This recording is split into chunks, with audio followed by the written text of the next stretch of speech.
freshly single. I am freshly single. Like a fresh loaf of lonely bread pulled out of the oven of impermanence and placed on the table of boredom. I am so incredibly bad at relationships. It like dating or being in a relationship. I just can't. I don't know, man. I don't know. Maybe I don't know. Maybe I just can't do it.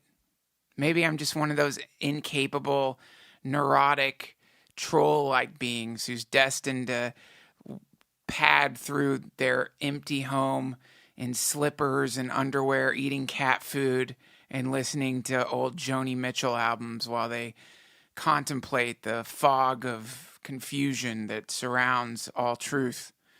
I don't know. Never been good at them. They always end.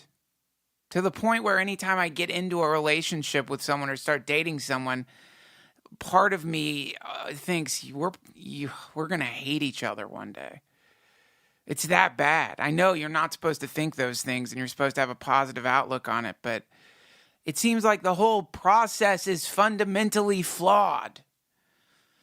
I mean, I don't know. Maybe my expectations are too grand for these things. I think that might be what it is. I have these insane expectations when it comes to a relationship, and you shouldn't have any expectations about anything. It should just be like, oh, this person's fun to hang out with, and I'm enjoying my life hanging out with this person. But then what happens when it's not as fun to hang out?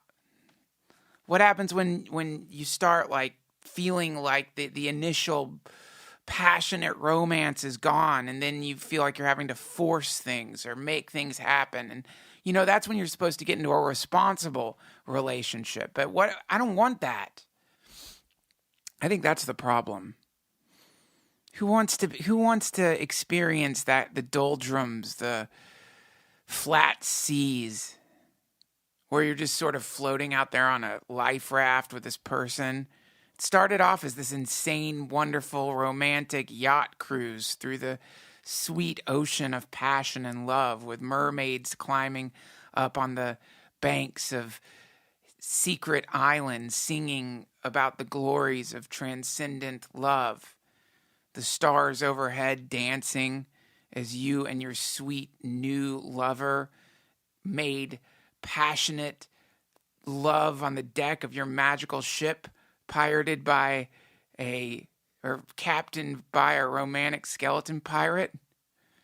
It sounds scary, but he's awesome. He brings scotch down to your sumptuous room in the ship where you play some mysterious piano instrument made of crystal keys and sing songs of love to your darling, and listen to the waves pound against the side of the ship and think about how you have found a bastion of harmony and safety and comfort in this turbulent universe of disaster and chaos, while all those around you flail miserably through the awful world, lost, their hearts closed down. Somehow this moment of perfect beauty has opened up for you. And all the things that used to seem so boring and dull, all the crappy songs that used to strike you as being mediocre lies spit out by overpaid cocaine addicts who seem to have generated their obvious lyrics on a rudimentary computer from the 1970s, seems like the poetry being sung by angels in heaven. And that's what it's like to be in love. And then something happens. Something inevitably happens. Perhaps it's a realization. Maybe you realize that there's no fucking way that you're going to be able to maintain a relationship when there is a massive age difference between you and the person. Maybe you see that. You just recognize that and you realize oh, this isn't fixable. Neither one of you is bad. It's just, how can you make up for time? This whole thing where older guys date younger girls is a kind of thing What is that? Is that a good idea? I don't see how that's a good idea. I thought it might be a good idea. Maybe that's the problem. But then you can't really judge someone based on their age on either side of the spectrum, right? You just have to let things be as they are. And if you love someone, you love somebody. So you forget about the whole age thing or whatever. But then cracks start appearing in the windshield of the science fiction utopia that it's not a windshield. This is what it's like. It's like Mars. Think of Mars. Mars, the barren, dead planet. Just one big fucking desert. Nothing. Used to be water there. Used to be possibly super advanced, hyper intelligent, green-skinned shaman-like beings that lived in verdant forests and tamed scorpion creatures that they rode around at festivals that happened every couple of Martian days. Maybe they smoked incredibly powerful Martian vapor that allowed them to see through time and space.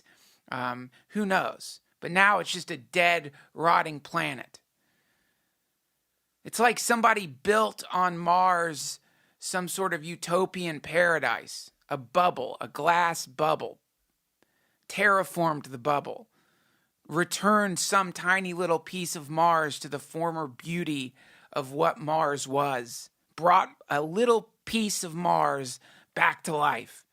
Now you look out that window surrounding the science fiction geranium that you're somehow living in, and all you see is death, red dust, rocks rising up. But inside this little geranium, it's beautiful. Beautiful. The oxygen is so pure and clean, and the Martian pet scorpion creatures are so cute, and everyone's singing, and it's glorious. But then a micrometeorite smashes into the side of that fucking Martian geranium in the form of a realization, A realization pops into your head like, oh my God, there's no fucking way that I'm going to be able to maintain this relationship because our priorities are completely different. Maybe that's what you realize. And then now you've gone into this, now you're in the mode of like, oh fuck, I'm going to have to like pretend that this is working out, and then it isn't, and then, then the fights start happening, and that's another micro meteor, and the next thing you know, the whole fucking thing is falling apart, cracking in, the sacred sweet oxygen blasting out, until finally you realize this is not a place where two people can live together anymore.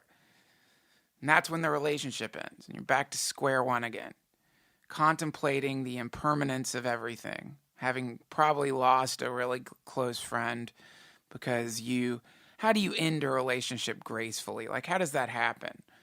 I guess it can be done, kind of like the way the Mayans maybe used to sacrifice children. It was probably like a sweet thing. I know that sounds weird, but maybe they figured out a way to make it kind of beautiful and poignant. And, the kid gets fattened up on candied apples and honey and Mayan booze for a year until the kid's super fat and covered in perfume, and then thinks there's a stake at the top of the pyramid, and before he can blink, there's a Mayan dagger cutting his heart out and holding it up to the eclipse or something. Maybe the Mayans knew how to do it, but how do you end a relationship? How does a relationship end in a non-tumultuous, brutal, fiery, sizzler level crap steak? You know what I mean?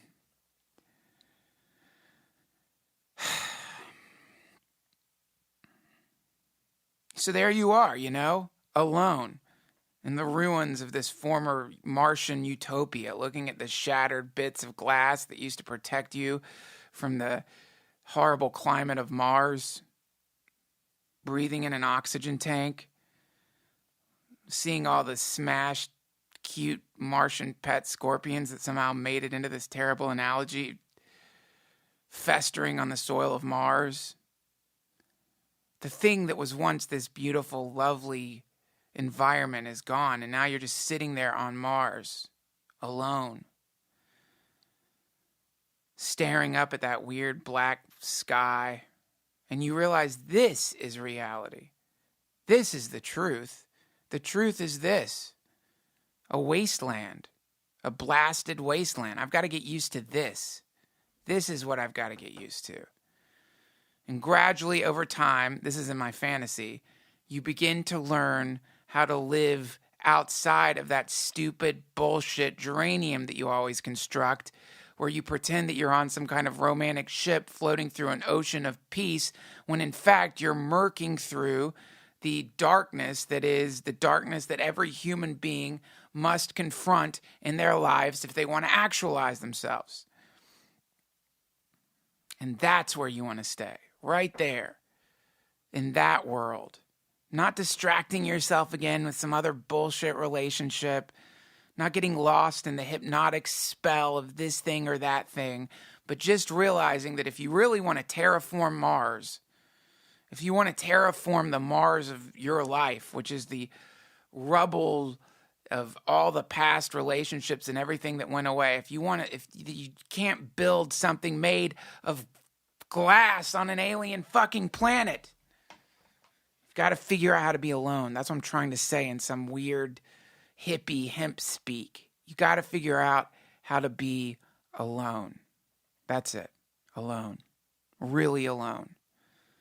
Laying back in that cold or super boilingly hot Martian dirt and letting your body get fried and melted and re-amalgamated into the soil of the emptiness which you are.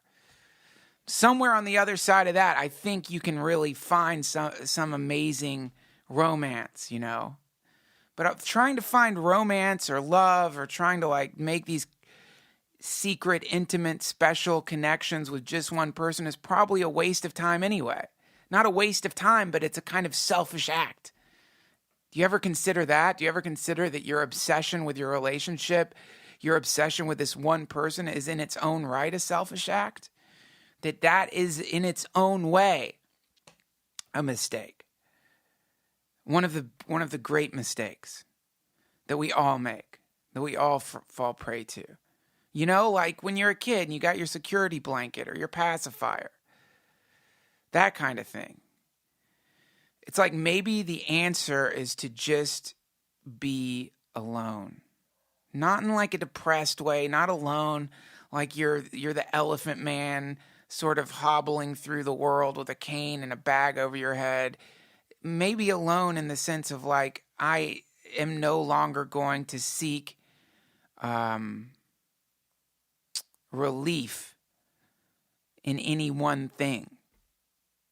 I'm not going to try to soothe the pain inside of me using nectar that I've extracted from a false impression of another person. Anyway, you just decided that it's like, what, you don't want to fucking date a walking placebo where you think this is the goddamn answer, and all these songs they sing on the radio trick you into believing that this is one of the main goals. Like, that's the bullseye. They trick you into thinking the fucking bullseye is located in between someone's legs or in their heart or whatever. There's far less vulgar ways to say that. So many people are just wandering around desperately trying to find some person to be the matching piece of the puzzle. God, how weak is that? Like you're incomplete, you know? Like the idea is you're this incomplete thing and you're trying to find this other thing to complete you. Like you're a Lego and there's some other Lego that will perfectly fit into your Lego. And man, once that great conjunction happens, oh Lordy, here come the angels. But that doesn't happen. You find conjunctions. People are definitely made to fit into each other's holes. There's no question about that. All of life depends on the fact that we fit into each other's holes quite well. But before you put it in somebody else's hole, you need to find your own hole. WHOLE. You need to be a whole. A hole. Not a hole.